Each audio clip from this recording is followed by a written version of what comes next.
The Undead Iron Fist, issue number 1. That's right, folks. Danny Rand returns to save the Iron Fist legacy.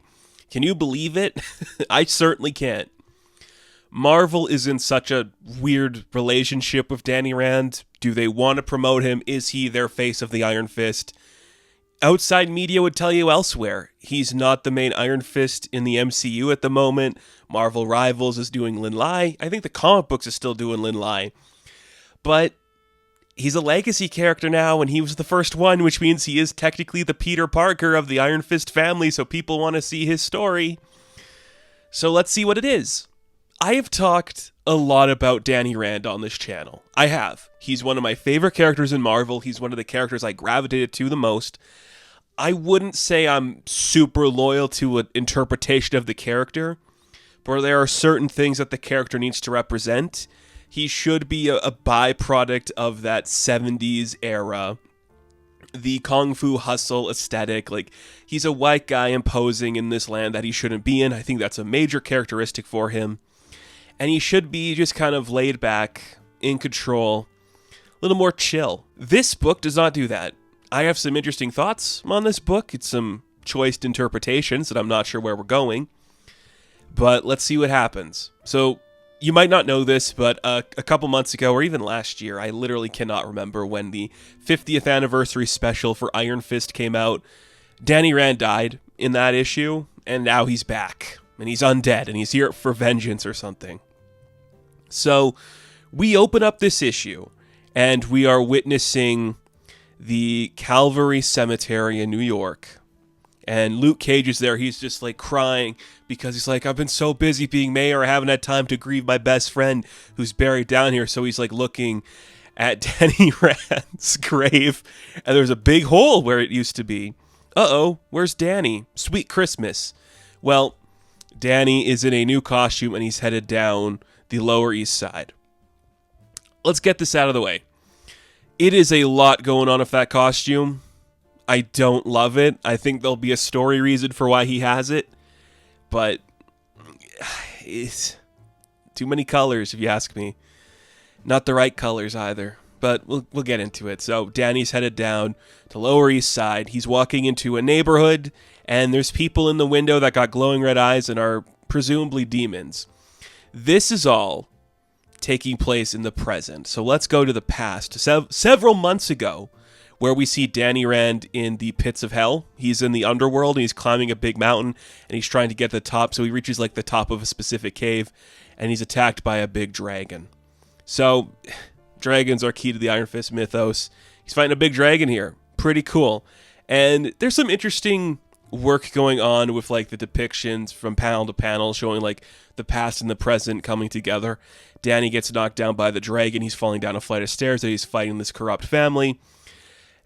And there's a monologue going on that's not from Danny in the present timeline. It's saying you know them as the infernal beasts that hunt down Kunlun lineage of illustrious warriors. So whatever it is that Danny is fighting in the present day are some Iron Fist hunters or whatever, just like demons that hunt the Iron Fist.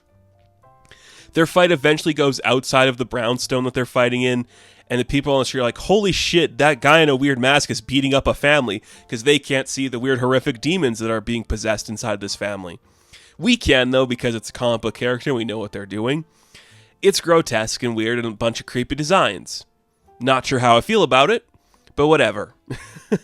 We get some classic Iron Fist fighting. A lot of things that like modern Iron Fist comics will do is describe a very specific like fighting technique they're using.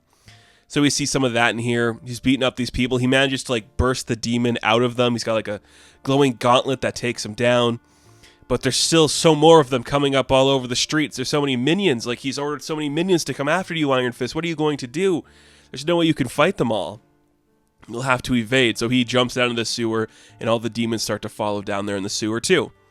And then Miles Morales shows up. They're not calling him Spider-Man in the word balloon. Oh, I guess they are. Spider-Man, hero of the people. Okay.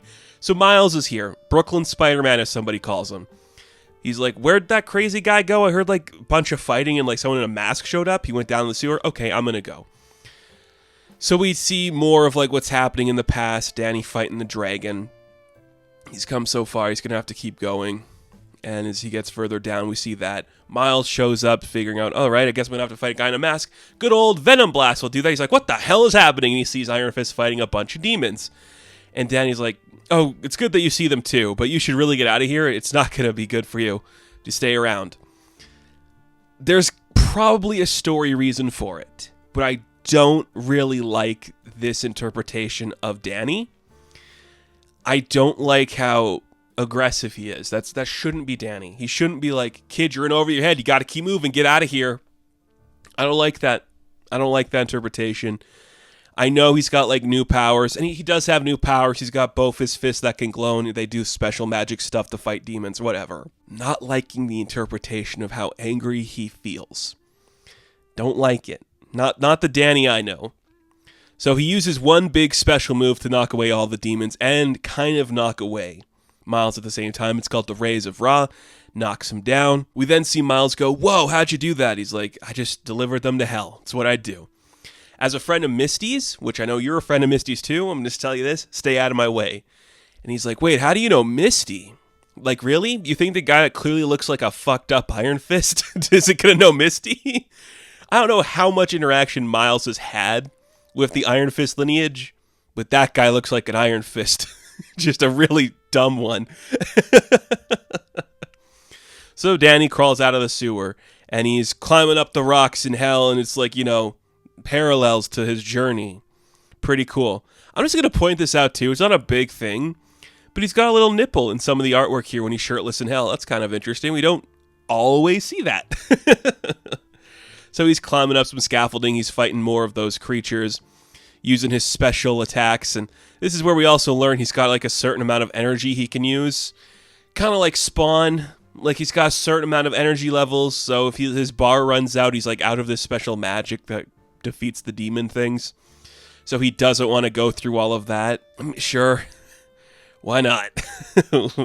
Why not do like a 90s Spawn idea for 2025 Iron Fist? Why not? So Danny is fighting to get to the Rand Corporation in the present day. That's where he's headed. But we do see by the end of this book where things are headed for him in the underworld. So he's climbing. He finally gets to the top of this mountain. And there's a voice telling him, you can do it. Just keep coming forward. You got to grab my hand. Let's go up. And he's like, wait, I know that voice. It's the person that sent me on this path. He's like, oh, you have no idea how good it is to see you, Orson Randall. And then we see the previous Iron Fist is there. And he's like, yeah, we're in hell, Danny. Are you ready for your first lesson? The Book of the Iron Fist? Everything we learned was a lie. Uh-oh. Uh-oh, what does that mean? Oh, I'm worried about that. That's where the book ends. It ends with Orson Randall saying everything we learned was a lie, more of the demons running down the streets of New York to get to Danny in the present day, and the logo of the Iron Fist on a flag, and it's burning. Whew, okay. I like the artwork for the most part. I think it's pretty cool. I like how in continuity it feels. We got modern interpretations for Luke Cage and Spider-Man, so that's really exciting. The costume sucks. Don't like the costume. And I don't know, feels very Spawn, and not the parts of Spawn I like. Like a guy who's from hell fighting other demons. He's got a limited power bar. It's Spawn. I'm worried that we're going to tarnish, quote unquote, tarnish the name of the Iron Fist legacy. But we'll see what that means. I know no one's really going to care if we do that, aside from like me and maybe a couple other people. But I'm worried. I'm worried that we're doing something here I'm not going to be a fan of. As it stands, it's a fine issue. The artwork is solid. The action is cool. I am super happy that Danny Rand is leading a book. I like Lin Lai. I think that character is really interesting when he doesn't want to be Iron Fist. So I like Danny just being like, I gotta get out of the pits of hell, and how am I gonna do that? I guess I'm gonna be a guy. Is Orson the one that's narrating for him? I don't think so. Because of all like the dragon imagery, I think it's gonna be...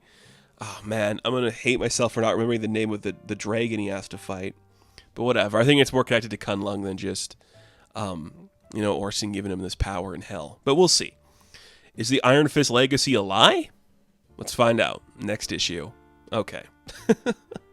Looks like he's going to be fighting a lot more of the Marvel Universe. Sure. Maybe that's something. I don't know. Either way, curious, to say the least. I really like Danny Rand, so this does worry me. All right. The Undead Iron Fist issue number 1. I am going to give a 7 out of 10. Now, thank you all for watching this review. Be sure to like and subscribe to the channel. And of course, I will catch you in the next one. Have fun. Stay safe. Good luck.